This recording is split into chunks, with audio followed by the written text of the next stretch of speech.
Hello दोस्तों, नमस्ते। सूबी 554 में आप लोग का बहुत बहुत स्वागत है। मैं आपके बीच कहानी लेके आ रही हूँ जिसका नाम है तलाकशुदा हूँ बेचारी नहीं।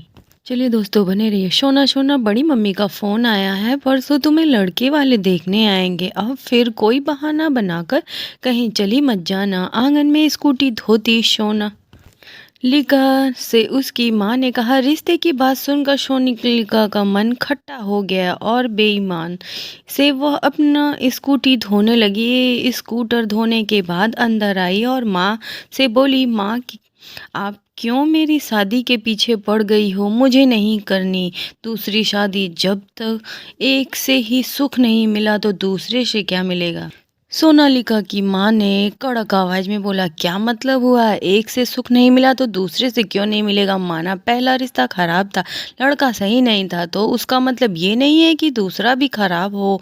अरे कम से कम अपने बारे में छोड़ो, अपने बेटे के बारे में सोचो। अभी छोटा है, कल को बड़ा होगा तो लोग उससे पूछेंगे पापा कहाँ हैं, तब क्या जवाब दोगी? वैसे भी हमारा क्या है, आज है कल नहीं है। तुम्हारी तो पूरी जिंदगी पड़ी है, अकेली जिंदगी काटना बहुत ही मुश्किल होता है। कब तक यहाँ पर बैठे रहोगे?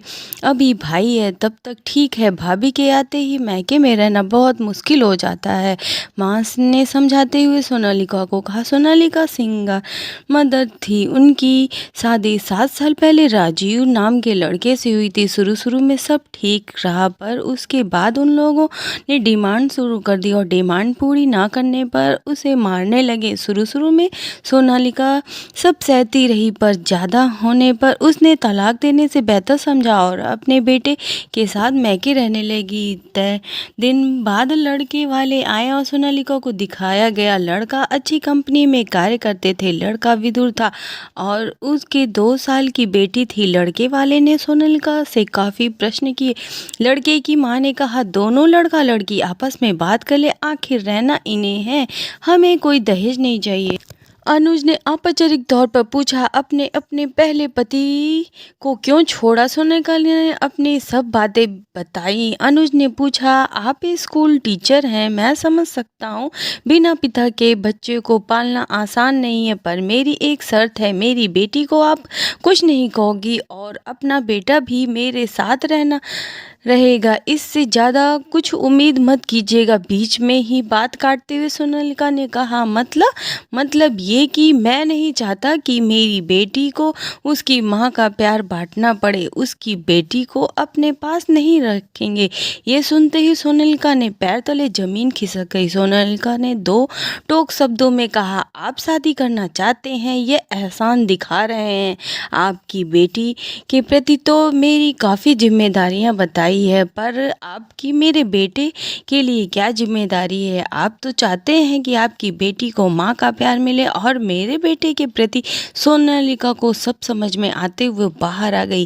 वे यह शादी नहीं कर सकती है। जो बंदा अभी साथ नहीं रह रहा है वह बाद में क्या साथ निभाएगा? मेरा बच्चा जिसकी दुहाई देकर दूसरी शादी करने को कहा जा रहा है। मैंने 5 साल तक अपने बेटे को पाला, उसको सिर्फ अपने स्वार्थ के लिए, अपनी शादी के लिए इसके सहारे छोड़ दूँ। जिसको भी मुझसे शादी करनी है उसे मुझे और मेरे बच्चे के साथ भी ईमानदारी से रिश्ता निभाना होगा।